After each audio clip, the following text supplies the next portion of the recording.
So to understand why people struggle to get around from that free services to the paid stuff, you've got to look at a bit about what the mindset is behind free and paid services to understand where it all comes from and how we've sort of boxed ourselves into a corner when it comes to offering ourselves for the free. And it comes to what is called economically the free rider problem. And this is an economic theory. It's actually, I remember learning about in economics in, would have been about year 11, I think, in high school. And it was all about the idea that the free rider problem is a broader economic problem based around people getting access to a resource for free. So it could be something like access to free webinars, access to people giving them free advice, that kind of thing, where it does actually cost something to someone, just not to the person who's actually getting the value out of it.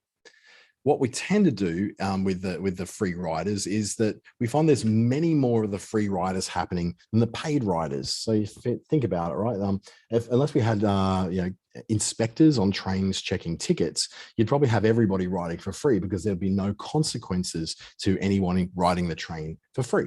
So the paid riding, then if you've got this situation where you've got so many people watching your stuff or calling you or taking your time or bundling you into a corner and asking you about your opinion to do with something to do with their business, we find that the paid people aren't actually paying enough for you to fund the free stuff. We find this so much when it comes to small businesses who are trying to run this freemium idea, the idea that if you get enough people in for free, some of them are going to jump over and pay you for their time. The issue, though, is that you get so many people riding for free that you have to charge such a high amount to cover your time to be able to help cover the free stuff. And what you're doing then is meaning that you have to fill up that gap. It's essentially costing your time, your money. Time that you could be earning money from paid people is spent doing free stuff with people. So it always costs someone something, and that someone is usually you as the small business. Now, economists will say, look, no business should ever operate under these circumstances. It's absolutely crazy. You're never going to make money. You're going to collapse. So as small businesses, we're like, oh yeah, hold my coffee right now because I'm going to show you just how I'm going to do this. And time again, we see this produced in network marketing. So for instance, the little bit of money you might make out of a commission of a sale of some makeup from one of those network marketing or MLM companies is chewed up in the amount of time you have to spend in Zoom meetings, the amount of time you have to spend making Canva templates and working with Facebook and putting posts up. And it's like, it's this craziness where we go, well, yeah, if I do enough of this free stuff, it's going to get all the paid stuff coming in. And anyone who's ever been part of an MLM or a network marketing organization would know it kind of never ever happens. All that hard work you put in the background, it doesn't actually pay off unless you do it for maybe 2 years, but you're still funding that for 2 years. Again, the free riders of all your free information in your trainings and all your demos and your party plans and all that don't get paid for by the people who are actually buying the makeup in the end. It's just, it becomes a false economy. And that's why economists just hate this idea of people not paying for their way. But in Australia, we've got a little bit of a welfare mentality we've got to come up against. And I've got it especially here in the Northern Territory, probably more than anywhere else in Australia, the idea that more people will be paying nothing to access really good services in the hope that somehow there'll be someone who will grow to become a tax-paying citizen or perhaps a business that's employing people. But how many really do go on to do that? And how do we get trapped into doing all this free stuff in the first place? I know that someone on this call today is someone very close to me, and I know that recently they got caught in this issue as well, where they find they're just doing a whole lot of things for people for free as demos, and then they find that person wouldn't go ahead with that work, and then they get trapped with 2, 3, 6, 9 hours of time on a computer trying to make this demo, only for nothing to come of it. So who's paying for that time? And at the moment, it's probably other clients who are having to pay more in order to cover that. Or you're just doing it for free anyway. And the free trap is in the form of things like, try it before you buy it. Let me produce a video for you and put that in front of you so you can see whether you like it or not. If you like it, then you can buy it. You can imagine where this becomes horribly wrong when that person's like, oh, can you make this change? Can you make this change? Can you make this change? And then at the end of the day, they don't actually go ahead with it anyway. They've just pretty much tire kicked their way into getting all these ideas sorted out to go to someone else who's cheaper. Meanwhile, you've just spent 9 hours working with them. Or it comes in that early days of your business. For instance, in people who are web designers, people who are photographers, are just giving away a lot of stuff for free because they need a portfolio of work to be able to show people what they're capable of and to get those first few testimonials. And it could be family, it could be friends, it could be a cousin, it could be someone that was referred to you by someone that you know, and the hope that that portfolio of work is going to show that you are the real deal. And then people will be much more confident in approaching you to pay for your work. And the other one is, and this happens a lot with artists, and it happens a lot with bands and people who sing and musicians, is I'm new to this and I need the exposure. And there's a bit of a saying that goes around the arts world, which is, you can't pay your rent with exposure, or you can't pay the rent with likes on Facebook or followers on Instagram. And it's so true. It is so true that we get trapped into this. We start off with all these great ideas, and I want to help people, I want to change the world. And then what we find is that we're burnt out, we're broke, and we're scrambling for the next rent payment. I've been in that position more than once. In the try before you buy, it's kind of like that idea where, just try my service for a short while. I'll make your social media post for a couple of weeks for free and we'll see if it's for you. Meanwhile, you've spent 10 hours making those things. Or it could be the free initial consultation where we discover whether the service is right for you in a free, quick consultation. Now, the call there is quick. Nobody should be giving away an hour of their time for free to anybody for no reason at all. There's just no reason at all you should be giving away an hour of your time. Even half an hour, I think is too much to be giving away for free. And it might be all right for me to say that because I'm in a much more established position than most people now. But at the same time, if I had given away 10 or 15 minutes in my early days rather than an hour, I'd still be in the same position I am now. It's just that I would have had a lot more time to do the paid stuff rather than wasting time for an entire hour talking to someone who may or may not ever do anything that I tell them to do anyway. And on top of that, I'm very, very unlikely to ever really pay for any of that stuff. Next up, the problem one is a very small percentage of trial customers ever convert to paid customers. And I think there's lots of pieces of software that really show this, like Dropbox, for instance. Dropbox gives you a free, low cost, low storage solution for large files. And that's all great. That's all fine. But how many people actually have paid for Dropbox? Same with YouTube. YouTube has a paid version of it called YouTube Premium. And I think out of everybody I know, I'm the only person who actually pays for it, not just because I want to get rid of the ads, but also because it gives me YouTube music. It's like Spotify, but through YouTube. Now, how many people actually pay for YouTube or Spotify for that matter? Not many people do at all. A very small percentage of your customers who come in for free are ever going to pay for it because they just don't value it as something which is worth paying for. And the other thing too is that in the consultation world, so for instance, if you're giving away your expertise and time in exchange for money, quite often, if you give someone an hour of your time for free as a first free consult, you may have solved their problem for them and they never come back again. So instead of giving them some general information about what you do and how you do it and why you do it, you're essentially solving the problem in the first call. And that's a big trap for those who are giving away like full hours of the things, because all these calls that go over, they always go over. When someone's getting great information for you for free, these things will go over. You'll go 5 minutes, 10 minutes over. So even if you budgeted for that 1 hour, in reality, you're spending time preparing for the call. You're doing follow-up after the call, doing emails to follow up after that call in the hope that that person would please, pretty please come across and pay you for another call. But you've already solved their problem. So why would they pay for you for another hour when you've essentially solved it for free? They have no sense of value for what you're doing because they just think, oh, well, if you're giving that away for free, I'll just wait a few months and get another free call. The problem with the I need a portfolio of work thing is where you're producing free photos and videos and websites and doing it so that someone will refer you to you and you'll have this initial set of clients and testimonials that you can use to show the world that you are the real deal and do the right thing.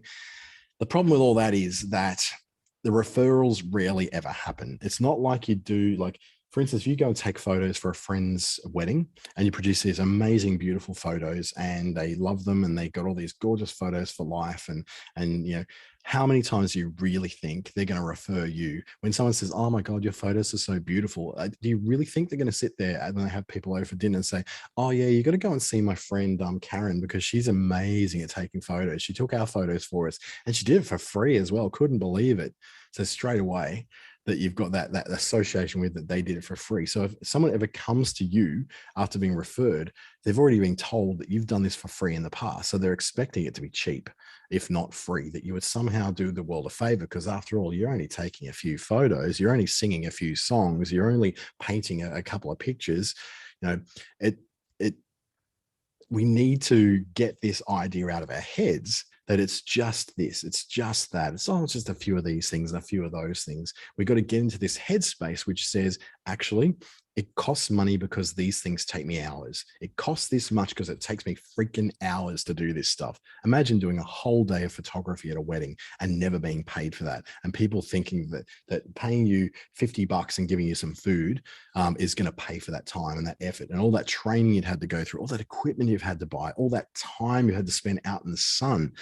And they really don't value it. So when you start to build this, okay, I'm building my portfolio, I'm getting my exposure and being able to share some client feedback on my website, are you really helping yourself there any more that would have taken for you to just take photos in the first place and get paid for them?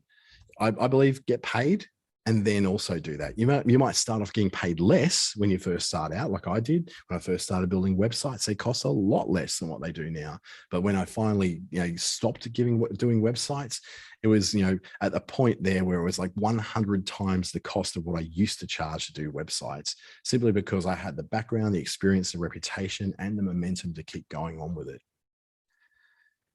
And there's the I'm new, I need the exposure, and I'm going to play for free at an event. So I'm going to play, the big star plays first, and they're getting paid $50,000 to be there, and I'm just going to be the backup player, the support act, and we're getting paid nothing because we want the exposure of playing support for the big act.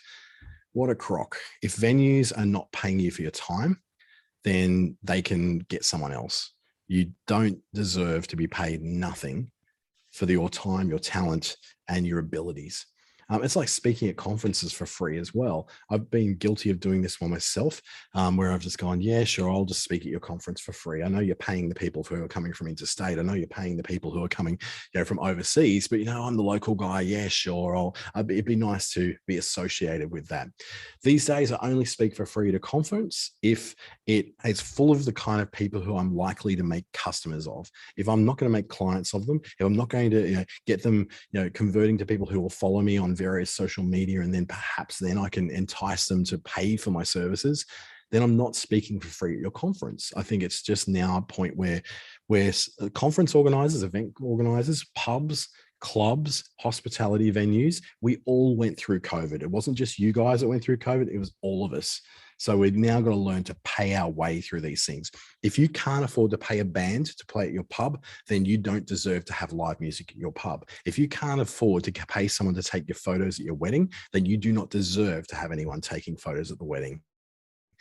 Choose either downsize and get your sister to take photos on her iPhone, or pay what people are worth and what they are to get what they do at a price that they are asking for. It's all very well saying all this because I know you're probably new, and you're thinking, how do I have the audacity to ask to get paid for something which people are used to getting for free? So you see the problem if you don't do that. Because say you're the band, for instance, you played the support act to Justin Bieber or something like that. No one's ever going to remember the support act of a conference. I remember going to a particular concert in the late 1980s. You'll laugh here. It was for New Kids on the Block. I was really into boy bands when I was young. No one saw that coming, what I'd turn into when I got older. So they just realized that I don't remember who played the support at that concert. And there was actually two supporting acts at that concert. I don't remember who they were. No idea. It was completely wasted on me, and hopefully they got paid for it because that was a big concert with a whole lot of people there, and I don't remember who they are, and I'm pretty good at remembering stuff like that. And the other problem too is If you're speaking at or painting for or taking photos of or doing a website for a whole bunch of people who are going to see it, who are never going to be your clients, or if it's just like, especially in conferences, if you're speaking at conferences, quite often what you're doing is speaking to your competitors. So what you're doing is essentially for free, getting up to preach to people who never will ever need what you do because they actually do what you do as well. So this is a bit of a paradox that occurs when you're speaking in front of people from your own industry for free. If you're going to speak in front of people who are in your industry, then you need to be paid for that. That just makes no sense for exposure. You might think it might give you a little bit of extra status in your industry or your community. Trust me, no one's going to remember that. They're just going to go and take all your ideas and apply that to their businesses as well. I got to say now, it's taken me a decade to work this stuff out. If I was told a decade ago to not do all this stuff, I probably would have laughed and done it anyway, because I was convinced that somehow I would be the exception and not the rule. But I was not the exception. I was the rule. And the same thing, it took me a long time to start making money. Now, it's not just you and your mindset. It's not just you and your inability to set a price for yourself, or your inability to put yourself in a position where you value your work enough to ensure that people will absolutely pay for you every time to do that stuff. It's also a little bit about what today's customer is like. They've been trained into a place where we're used to getting some stuff for free, and the internet kind of taught us that everything on the internet was free. You'd watch videos for free, you'd listen to music for free. Everything you get for free that used to be cost money in the real world, we thought that the internet would give us that for free. Now the world's grown up slightly, and we know that it's a little bit different. That said, competition, like infinite competition that we've got on the internet now, with so many different places all competing for your dollars, now there's a price-based battle that's going on every single day. Facebook Marketplace, that cesspool of low-value products at low prices, taught us that we should be able to get what we want for free or close to free whenever we want it from people who are local. How many times do you see, like I've done this before, where I've gone, this piece of furniture, it's yours for free or for $20, but no delivery offered. You must come and pick it up. And the first question that people say is like, can I get it for free, but you deliver it to me? You're like, no, of course not. In what kind of world does that happen? But there's an entitlement mentality, particularly on Facebook Marketplace, where people will ask you for a discount. They'll say, is that the lowest you can go? I'll offer you half the price, when you've said there's no negotiations. People just do it anyway, because we're being taught that on Facebook, just make an offer, and if they reject it, that's fine. You can go elsewhere. You don't really want it anyway. Or you can at least get a closer price, because you and I may not have the confidence to say, no, I'm sticking to my price. They think you won't get a discount unless you ask for one. We've always been taught that. I even remember being taught that by my dad when I was young, saying, no matter what you buy, ask them what you get for free with that. And then you laugh when they say, oh, well, nothing, you just get the thing. And I said, yeah, I always get something for free. And then he would always seem to get stuff for free. I'm not from that school of thought. I like to pay people what they're worth for what they're selling and what the price is set, because I figure that it's fairly set, so that people get paid what they need to get paid, and I get the product I need to get. So Facebook Marketplace has taught us to not hold value in other people's stuff. Amazon has taught us to always check for a cheaper price online before we buy at the shop. So many of my poor retail friends, I've got a friend who has a swimwear shop, another one has got a shoe shop. And the shoe shop, the amount of time she gets people who come in and try on shoes to get the size right, so that they can then go online and order it for $30 less for the shoes, is just depressing for her. She knows exactly what they're doing when they come in and go, oh, I want to try on, like lots of different shoes. And they walk out without paying for anything at all. She knows damn well what they're going to do is go straight to Amazon, go straight to eBay, go straight to ASOS or one of those online retailers and buy the same thing for less. Now, these days, it's a little bit harder to get things shipped, because it might be like, okay, if you want it today, go to the shop.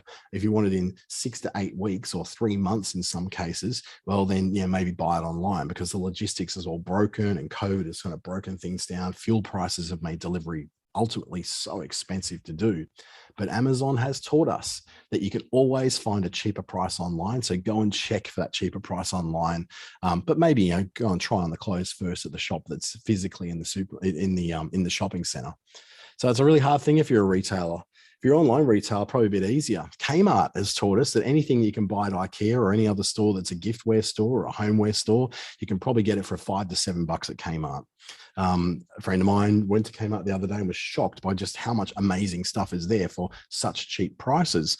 We've got like 2 clothes rack for $17 each, and they're fantastic. They do the job. They do what they're doing, and they're $17 each. At what point did something which used to cost over $100 become $17? Well, I've got one word for you. It's called China. There's the ability for China to be able to mass produce things that we love at a very low cost and ship it to us for a very low amount of money. That means that we can get lots of cheap stuff at Kmart. Now, we're getting ready and prepared now for massive problems with supplies to places like Kmart, because Kmart gets just about everything they do from China, and most of that comes out of the port of Shanghai, which is held up with lockdowns and only just starting to move again. It can take a long time. We saw this during COVID, particularly last year, when we saw very, very empty shelves across Australia in supermarkets and discount variety stores, and there was a real big problem with getting things through because the ability to get those things through wasn't there. And then Uber Eats has actually shown us then that all the expectations we had of pricing, so it says that we always go for the lowest price or the thing we can get for free, is actually turned on its head when it comes to convenience. There's nothing less logical than someone who lives 50 meters away from a Chinese restaurant using Uber Eats to order from that Chinese restaurant, to have someone bring that literally 50 meters down the road to their house or their apartment. But I've done that. I've literally done that. In fact, there's a kebab and Nepalese momo place, which is just across the road from where I lived, and I would order it on Uber Eats. I could go downstairs, walk across the street, and buy that stuff from the shop itself. But I literally ordered it online on Uber Eats, and they came and delivered it. It was just such a stupid thing. You can see the delivery guy just looked at me as if to say, "You are the problem with this world right now." And I guess in that case, I was just so lazy. I was willing to pay 30% more for the convenience of someone coming to my door and dropping those momos and kebabs off to me. It was a ridiculous thing to do.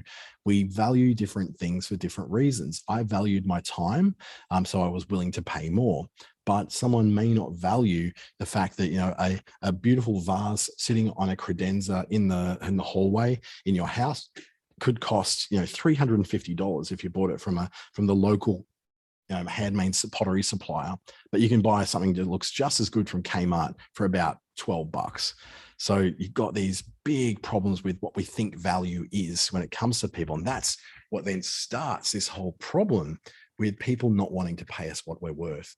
56% of service purchases will be made based upon price alone. Now, I'll admit this has dropped in recent years. It used to be nearly 72% of purchases on services and products, but we've now found it's just over 56% of purchases. People will make those purchases on services based upon price. Like you call around to tire places to get your tire replaced, and you go, okay, well, which one's the cheapest? I'll go there.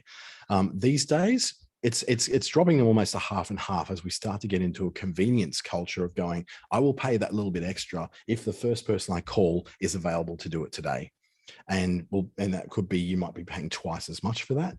And we see now that 44% of service purchases, people who are purchasing your time, your expertise, will be made based on factors other than the price. So the big battle for us now is to become part of that 44%. Or when it comes to products, people selling physical products, it's about 22%. So everyone who's opening an e-commerce store online and selling products, they're battling to be part of that 22%. You and I, as service providers, we're all battling to be part of that 44%. So we all want to do that 44%. How do we move into that 44% when people are used to getting a lot of what we do for free? Okay. Until someone really needs what you do, they're not going to value it. So not sitting there literally thinking about all the things you do, whether you're an NLP coach or whether you're a life coach or whether you're an accountant, someone who makes videos, someone who makes websites, someone who makes anything that you make and do, whether it's time and all that. How do they know that they have any value for what you're doing until they need it? And this is where the theory of the sales funnel comes into place. where what you do, you put your stuff out there to the world to see, and maybe 1,000 people see it, but less than 100 people are actually interested in it, and there's probably only 10 who will go on to buy it, if that. Might be one. What we're doing is putting it out there to let people know it's there, to get into their heads, so that one day when they need that thing, they'll remember, I remember seeing that. Leslie sells that, Sharon sells that, Deborah sells that, Kirsty sells that, all these people. Okay, yeah, I'm going to go to her and I'm going to get it through her. But unless they actually desire what you do, they don't see a value in it. And so therefore, before they do want to value it, they want to get that information for free. Even if they have an interest in it, it's not until they desire it that they see value in it. The problem is, though, if we're giving away all that stuff for free because things are cheap and people are expensive and customers don't see the difference between that, they do not value your time. You might spend 6 hours putting together a presentation that a whole bunch of people are booked in to see you, and then 2 people turn up, because no one really cares about the fact that you spent 6 hours building that presentation. No one cares that you spent all this time doing that research to get the right statistics and the valuable information. No one cares because they really don't value your time, because they're used to paying $7 for things at Kmart. They used to be able to get everything for free online. They want to learn how to do something in DIY in their home. They just go to YouTube and they look it up. People don't value your time unless they desire what it is to do. So how do you then start that process of migrating your free stuff over to paid stuff? How do you then get people to do your time? I follow a guy online called Justin Welsh on LinkedIn. He's a bit of a hero of mine. He basically is at that point where he goes, if you want to spend half an hour chatting with me, it's going to cost you $1,280. And he just doesn't budge on that, because he doesn't really want to do those calls. He just wants people to use him as a consultant for what he does, and he does amazing work.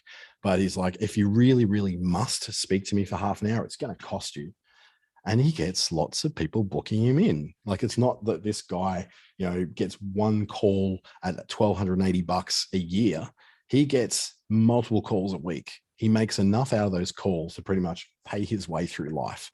And that's not the primary thing he does. He actually contracts to much larger organizations and helps them to find ways of getting themselves profitable through growing their audience and learning how to work that audience into not just an audience, but into a string of customers, filling a pipeline of potential new buyers and customers.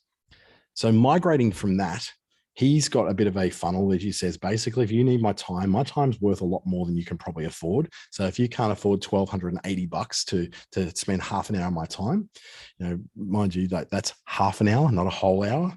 Then he says, well, you probably can't afford me and you're never going to be able to do much more work for me. So I better make all the money out of you that I can right now, because I'm not going to get any of that. Now, I'm not charging $1,280 for half an hour. I charge $180 for an hour, and up to $250 for an hour to do that. Now, is that everything, something everyone can afford? No, of course not. That's why I work with programs like Digital Solutions and Entrepreneurship Facilitators, because it then brings that cost right down to where you're paying something like $44 for Digital Solutions for 3 hours of my time, or you're going through the Entrepreneurship Facilitators, which I've got a contract to deliver through Business Station in the Northern Territory, for instance, where you can get my stuff for free. I'm still getting paid at a rate that I deserve, but it's limited. It's not for everybody. And it also means that, the reality check is that your free customers are probably never going to start paying. So I know that when I do a digital solutions session, or I do an EFS session, or one of those government funded sessions, that person's probably never going to be a client of mine. And that's okay, because I've been able to deliver as much value as I can in that 1 hour or 3 hours that I can, and I'm still getting paid my rate through that contract with the government that I'm doing. So those free customers will never convert to paid customers. That's fine. But for those who live outside of Queensland, Western Australia, and Northern Territory, I charge my full rate, because they don't have the option of getting access to me through the subsidized programs. So I've got this premium customer that I work with in, say, New South Wales, Victoria, Tasmania, and South Australia, that pays me at the full rate. So naturally, where do you think I do my advertising? Do you think it'd be in my local area? Do you think it'd be in Queensland or WA? Of course not. I put all that advertising into the places where I get full rate. I get full rate card for what I'm doing. When people are used to getting things for free or a discount, they will never convert to paid customers. So if you remember things like Living Social, Scoop-On, Groupon, all those things where you go to a restaurant, they give you like a seafood platter for two for $25, and it'd be amazing. You'd have this amazing meal for $25, and you can't believe you're so lucky to get it. And the idea was they get you in cheap, and then you'll come back and pay for the full seafood platter next time at $129 each. Never happened. That's why those things are very rarely ever used. Scoop-On, Groupon, and Living Social are pretty much unknown anymore because businesses got wind of it. They realized that people are just using the vouchers to get the cheap and the freebies, and then they never come back and pay full price ever. So we were living it up as consumers. They were having to pay that. Now, even if the customers do become paid customers after being free or discounted, they're never going to want to pay your full rate because they don't see the value in it. They don't see any value in it, really. If they're getting it for free, they just seem to think that that's what they deserve because they're part of a program. So why would I pay you for what I can get from someone else for free? And they will look for that free option all the time. Retailers do it all the time. People who take samples in supermarkets to try the latest, cabanossi, they're never going to buy that product at full rate. They're only going to try it as a sample because they're getting it for free. There's a very strong delineation between people who will pay and people who will not pay. And you start to, as you get more established in your business, see who those people are. Everyone wants your time. Everyone wants your expertise, but very few want to pay for it. So at some point, you draw a line in the sand. You go, okay, today is the day. And I did this about a month ago. I drew a line in the sand and said, I am no longer building websites. That's it. No longer doing it because it's a hassle to do. No one wants to pay what it actually costs me to do it, and the amount of training I've had to do and the amount of resources I have to put in. No one actually wants to pay that because you can get it cheap on Wix or you can get it cheap on Squarespace. And my attitude would normally be, well, go and get it off Wix and Squarespace. See how long it takes you to do that. Fine, go and do it. That's completely okay by me. But what I had to do in the end was go, the 98% of people who are coming to me wanting a website built wanted it done for about $200. And I'm like, my websites start at $1,200. So you're nowhere near that. And then they go, oh, $1,200, geez, that's very expensive. And I'm like, it costs that much because of how long it takes me. And I have to be good with my hourly rate. I have to cover staff. I have to cover subscriptions. I have to cover web hosting. I have to cover the lights and the air conditioning and all that being on at the same time. It gets expensive as a business owner. You need to cover all those costs. So drawing a line in the sand means that you've got all the things you did before people started paying for it and all the things you did after being paid for it. Now, having dropped doing websites at all means I'm not just doing it for the people who want it for cheap. I've also dropped it for the people who do want to pay my full rate because I just don't want to build them anymore. I'm just bored of them. I've been doing it since 1996. I'm sick of websites. So what's happened is I've had a massive revenue crash. Half of my revenue has crashed. So it's taught me that, okay, well, that's not great. I really don't want to lose half my revenue. But I really need to make room for the things I want to do, which is not building websites. It's doing training, coaching, developing social media strategies, helping people to do better in their social media, helping them with better digital marketing stuff. It's freed up that time. And a magical little thing has started to happen. As I've stopped doing that and I've had more time to concentrate on promoting the other things I do, suddenly I'm getting calls saying, hey, do you do workshops in personal branding? Hey, do you do workshops? And I go, yes, I do. Yes, I do. Yes, I do. And I can tell you, workshops cost me way less to produce than what websites do. A workshop, I probably got the material already prepared. I just rock up. I talk to people for 2 hours, have a bit of fun, and we have a few laughs. We drink some coffee, eat some food. They learn some new skills. I walk away and I get paid the same amount for that as what I get paid for a website to be built. You have it before you get paid time and then after you get paid time, but it's not a clean line. It's not like you get up to that line between the two and it magically just morphs into it. It's taken me nearly March, April, May, June. It's like about 3 months really to start that to really see any result that's positive. So I've had to go half of my revenue for the last 3 months, but now it's starting to show. And it means, yes, it's hard to pay the rent. It's hard to pay the bills. It's hard to enjoy my life. But that 3 months of hustling and sort of trying to change the mindset of how people work with me has meant that now I'm starting to get the inquiries for the jobs I want to do at the price I want to do it for, from clients who don't even blink when you tell them your rate. They just expect that that's how much it's going to cost. Working with government organizations, not-for-profits, corporates, rather than having to build websites for people selling essential oils who, don't even know if they're ever going to make money out of that. It's a hard thing to do. When you pick something you love to build as a business, it's hard to know whether you're going to make money out of it. So my road from free to paid, it's a bit different because I've got options. So my options were, if I got people coming in for free to do things or don't have a lot of money, I divert them through to the programs, digital solutions, entrepreneurship facilitators, Google's digital springboard, Facebook blueprint, all those kind of things. And I offer them the access to low cost programs through those programs. That's fantastic. But as I get people coming, it's kind of like a triage in a hospital. Some people need attention right now. Some people don't. Some people have got very minor issues. Some people got major issues. So as I get people in this triage, I go, okay, let's see a situation. Okay, yeah, what I've got is the digital solutions program is going to give you 3 hours of my time. We're going to work out these problems with you and we'll get it done. Fantastic, good stuff. Or they come in, they go, actually, I've been doing a lot of free things and online things that just don't seem to work for me. I need time to sit down with someone to show me how. I go, okay, that's going to cost you X. And because they've already exhausted the free options and that hasn't worked for them and they don't really trust free options anymore, and there's certainly people out there who are like that, they don't trust free work, then I offer them the full paid services, and I do that publicly out there. I don't really do a lot of advertising in my free stuff because the programs themselves, like Business Station, bring those in already. I only advertise my paid stuff. I don't necessarily quote my price, but if people don't want to pay, I can either refer them on to someone else who's cheaper, and I've got a whole network of people I mentor who are much earlier in the game, and I can refer those people through to them, or I just put them into the government programs. Now, you will have a very different road from your free stuff to your paid stuff. Your free stuff to paid stuff may be quite honestly a hard line in the sand where you refuse to do any free work for anyone anymore, and a whole lot of people drop off and never decide to use you. The good news is they were never going to use you at your full price anyway, so you're not missing anything at all. Don't mistake popularity online, likes and engagement for business results. This is something I've only just learned in a very hard way recently, that having all that engagement, all that adoration for people loving that you're giving away all this free stuff online, don't mistake that from a business outcome. A business outcome is basically money and other things like your happiness and your sanity. I can tell you now, if you're doing free stuff, constantly doing free stuff and not getting paid for it, it's going to strip away your confidence, strip away your sanity, and you're just going to be absolutely miserable, and you'll want to go back to doing what you were doing before because business is too hard.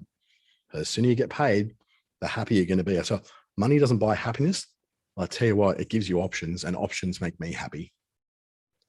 So how do you transition? There's two ways. You do it gradually or do it suddenly. I was kind of been talking about the sudden thing there, but you can do this gradually as well. And this is by raising your rates little by little, by what's reducing your availability for free work. This was what I initially did. I started doing this last year where I cut my calendar in half. And I said, okay, Monday, Wednesday, Friday, they're the days that I'll spend doing fully paid work. Tuesday, Thursday, Saturday is the days where I'm going to do my low cost and free work. So I looked at that and going to split the calendar up, have very specific days to do it. When someone can't book you in for free on a Monday, they just have to go into a Tuesday. When you separate your free stuff and your pay stuff in your calendar, it sets up a really good mindset for you. What it says is that on Wednesdays, I'm making money. On Thursdays, I'm not making money. But if you start mixing it up, where you start making some money on some days and also on that same day, not making money, your mindset is not in that place where you're thinking of your business first. There's a reason why in aircraft, they say fit your own mask first before fitting other passengers. It's because you need to be alive and kicking in order to be able to provide help. So if your motivation is to provide help, to show people like a better way of living, or to somehow save the world, or be able to do something really amazing and impactful in your community, you've got to make sure you've got the money to be able to afford to do that first before you then start rolling it out and burning yourself out. So that's just that little bit. Maybe split up your calendar, raise your rates a little bit higher as you're going over a year and all that. You can do that. My bookkeeper has risen his rates by $100 a month over the last 2 years. We've done it in 2 lots of $50 at a time. He's now at the point where he's pricing himself out of my ability to pay for him because it's way too much now for what he does. Or you do it suddenly. you can immediately cut off and saying, no more free, cheap stuff. I'm going straight to a paid set of service. And now both of these approaches have their pros and cons. If you do it gradually, you need to gently offload the low paying customers and bring in new higher paying ones to replace them. Because remember, your freebies and your low costs are not going to come with you all the way. Just like I'm not going to go all the way with my bookkeeper to go to, from an extra $100 over 2 years for per month of what he does. I can't actually do that with my business. I cannot absorb another $50 a month for someone to basically do something that I can do myself. Now I know how to do it. I'm probably going to do it all myself. May not. I'll probably blow up my face and I'll have to get another bookkeeper. But now I'm just going to start shopping around. So that offloading the lower payer customers is not saying that you're getting the lower paying customers and you're kicking them out. You'll still service the people you've got. But you either need to give them that gradual price increase, say, hey, I've got to do a price increase this year because everything's gone up. My rent's gone up. My petrol's gone up. Everything has gone up. You have to cover that somehow. But then your new customers you're bringing in are not coming in at the old rate, even if they got referred to by an existing customer who said, oh, you'll love working with Shailene because I've got this amazing, she's so cheap. Like what she does is such good work and so cheap. They're not going to come in at that such good work at so cheap level. They are coming in at the full price that you want to charge. So these new higher paying customers suddenly become much more attractive to you as a business owner than what the older people are. Now, does that sound disloyal? Maybe. But your first loyalty kind of has to be to yourself, doesn't it? To you, your family, your life. Ultimately, clients are only as loyal as they can afford to be. Once I really like my bookkeeper. He is awesome. He's a lovely guy, but I just cannot afford him anymore. So that will override any loyalty I have. The same thing will go with the fact that I shop at Coles rather than Woolies. I've got a fair bit of loyalty, but if Coles were to raise their prices significantly enough that it's now cheaper for me to go to Woolies, I will go to Woolies. The only reason I don't shop at Aldi is because we don't have them where I am. Otherwise, I'd probably shop there just about all the time. The problem with the sudden changes is that you could have some really big brand damage causing a real PR issue. Now, that just means that if you are used to being like, oh, she's such a lovely girl. She's like amazing. She's so helpful and so friendly. And then suddenly you stop doing that. You suddenly become, yeah, she used to be so good, but now she's just all about money. I don't like her anymore. She's just all about money. We're all about money when it comes to business. That's what business is about money. So to suddenly do that change, you've got to be willing to undergo some big brand damage. Now, I had to do a little bit when I basically had to cut off all my freeloaders with web hosting. I had to cut off nearly 400 people who had been given free web hosting 5 years ago. These people are costing me $52 a month. Now, it doesn't sound like a lot, but you add that up over a year, they're costing me money. So I had to cut them off. Now, do they like me for cutting them off? Absolutely not. They ranted and raged and screamed and said, you didn't tell us 5 years ago that you did this. And I said, well, 5 years ago, we had a different government. 5 years ago, we didn't know about COVID either. Things change. The world changes. I can't carry you anymore. You have to pay your way. And yes, they weren't happy with it. But ultimately, these are people who are never going to pay for it anyway. And out of that 400, maybe about 10 clients came across to a paid model. The rest of them all just went to see who they could get cheaper stuff from. And yeah, it was a hassle for them. Yes, absolutely it was. But you can't expect to get something for free forever.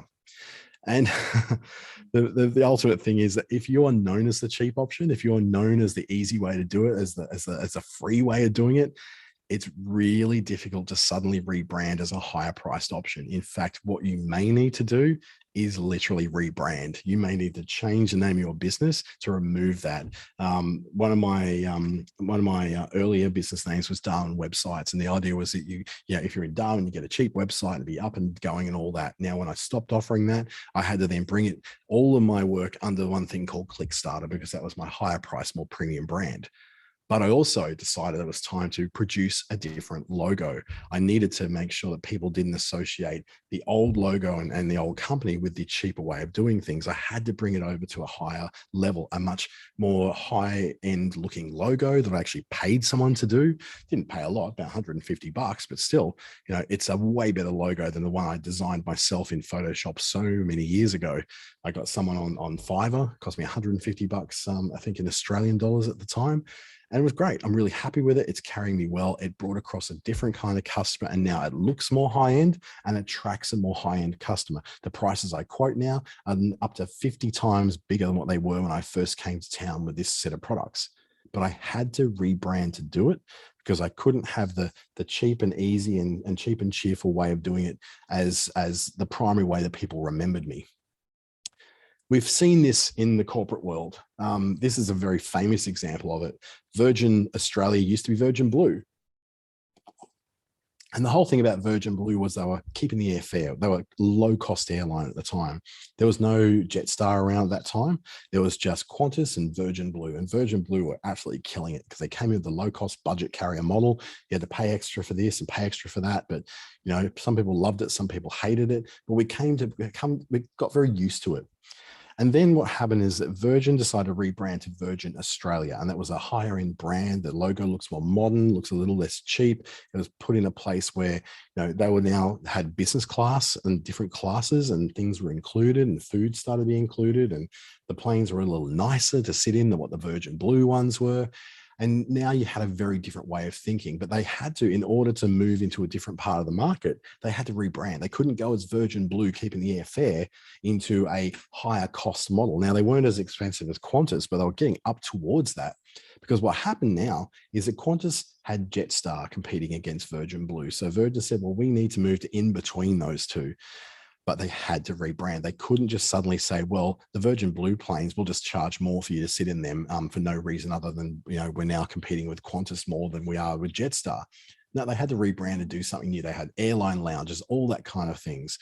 The Virgin transition happened over 10 years between transitioning and collapsing after their upmarket experiment failed. So when they failed a couple of years ago in 2020, and they got rebought and relaunched and all that, it had been 10 years in that transition between Virgin Blue to Virgin Australia, with the upmarket thing, the lounges and all that sort of thing. When they crashed, they crashed. Now, what they are now is in a very different market position that still people can't quite work out. They're way, like, you want to fly business class with Qantas, it's going to cost you $1,200 for a seat. Fly business class with Virgin, and it could be half of that. It could be like $599 for the same service, same direction, same kind of like layouts, nice food, nice seats, plenty of room to move, but half the price. They kind of made themselves Qantas light as opposed to Qantas's competitor. But that happened with a lot of public trust being eroded. The public's still not clear who they are and what they are. Mainly why I keep flying with Virgin, because I have so many frequent flyer points with them, and I've got platinum status with them. So it suits me to keep flying with them because I get so many benefits through that. But the market really doesn't know what they are. It's not 100% clear. So that move to get people to pay more for what they used to pay less took them 10 years to transition into, and it still didn't work. So how do you get customers to value your time enough to want to pay you in the first place? You spend all this time doing what you're doing, learning what you've learned, certifying yourself, all that stuff. Well, the first step is saying no. This is terrifying, I know. The idea of saying no to money when you're new in business or low in business is quite a scary thing to think about. Saying no means leaving money on the table. And we all want to be liked. We all want at least some stuff to go in there. And by saying no, it will affect your cash flow. I've gone through that and going through that right now myself. That by saying no, I'm leaving thousands and thousands of dollars on the table every month. And I'll tell you what, it does hurt. And I'm not going to lie to you. I look at the amount of money I could be taking. I'm so tempted every day to go, yeah, I'll just do this one job. Surely it won't take long. But then I remember just how miserable I was when I was taking all that work. Even though the money was good, it's work I didn't want to do. And it was still at half the price of what other people in my market charge. Now, by charging twice as much, would that make me happier? No. But what it might do is mean that I only have to do one of them a month rather than 3 of them a month. That'd be pretty good. I get more time to do the things I want to do. Would the expectations of the client increase by twice if I was charging it twice as much? I'd still probably be cheaper than my main competitors anyway. Would their expectations change much? Probably not, because what are the options? There's me and the others, and if I'm already cheaper than the others, then they don't expect as much out of that as what they might be from the guys who charge $20,000 for a website. what you do when you're getting yourself in this rebranding model and you're getting this point where you want people to pay you more for stuff is you need to be able to have a unique selling proposition. What's so special about you that they should now pay you for it instead of someone else? And then you might have credibility. For me, I've got a rap sheet a mile long of different certifications and qualifications I've got that have allowed me to move up market, because I can say, well, yeah, you should pay me that because look at all this. You know, I'm a lot more of a sure bet than what the average person in my market would be. Once you've highlighted your value, then make it super easy for people to work with you. If they're going to pay for you, make the idea of booking your time really, really simple. There's tools which you're about to see that will help you to do it, and also make it sound worthwhile. Make sure your marketing explains why you're worth that money. You don't have to be saying, I'm worth it because I deserve it. No one believes that because no one cares. What it'd be more like is, what are they getting? What is the value of what they're getting by paying you for this thing rather than getting it for free on YouTube? And then split your services through. You can still have free services. I still have like my free workshops that I do through Business Station, but I'm still getting paid for those. You're not paying for them, but I'm still getting paid for them. So find ways to get paid for your free stuff that doesn't involve the client paying for it.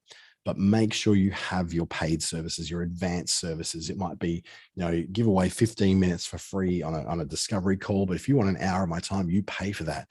I will cover off specific topics, which are my free topics on LinkedIn. You can follow me every day if you like and get that LinkedIn, that social media stuff. But if you want to talk about how to turn your website into a lead generating machine, you're going to pay me for an hour to sit down and work that out with your website. It's a very different set of products. And what I've been doing is essentially giving away a 15-minute discovery call. The only free thing you'll ever do with me, which is not paid for by Business Station, is my 15-minute free discovery call. And I invite you to do those. You can do those once, but I'm never going to do it again. It's a one-off thing. And then I use the subsidized programs I work with to give you the free or subsidized out if you qualify. And then full service is at full fee. No ifs, no buts. If you can't afford that, I'm sorry, I just have to put you in a different program. I can't serve everybody because honestly, I only have 24 hours in a day. And out of that 24 hours, really only 12 of them are available for work. And even then, 12 of them shouldn't be available for work. Should be more like 8 should be available. Now, the systems to get you there are going to be things that are going to help you to book. Calendly is probably the most famous of them. For free, you'll get one event that you can have one calendar connection through to, whether it's your Outlook calendar, your Office 365 or your Google calendar.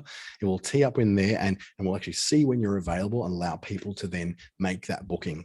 Now, if you want them to pay up front for that, you're going to have to pay about $10 a month US to be able to receive payments through Stripe or PayPal. I do that. If someone wants to book me for the hour, they pay for that hour. It's $150 an hour and they pay for it there and then. They book it and pay for it at the time. I don't have time to be creating invoices and chasing people for payment. I have them pay upfront, just like you will with any service, really. Then Simply Book Me has a very simple, very similar thing. You can take payments through their paid version, but you can have up to 5 users and up to 50 bookings for free. So if you're only doing maybe 20 bookings a year, this could be the option for you. It's free, it's really good to use, but you won't be able to get payments unless you pay for that. Square is pretty much the same. If you're they've got like a basic customer relationship management list. They actually scheduling to one of your calendars. It only works with Google Calendar at the moment. Allows you to have payments for free, but the payments that they make will attract a 1.9% credit card charge. So this is one probably the easiest ones because there's no membership cost involved.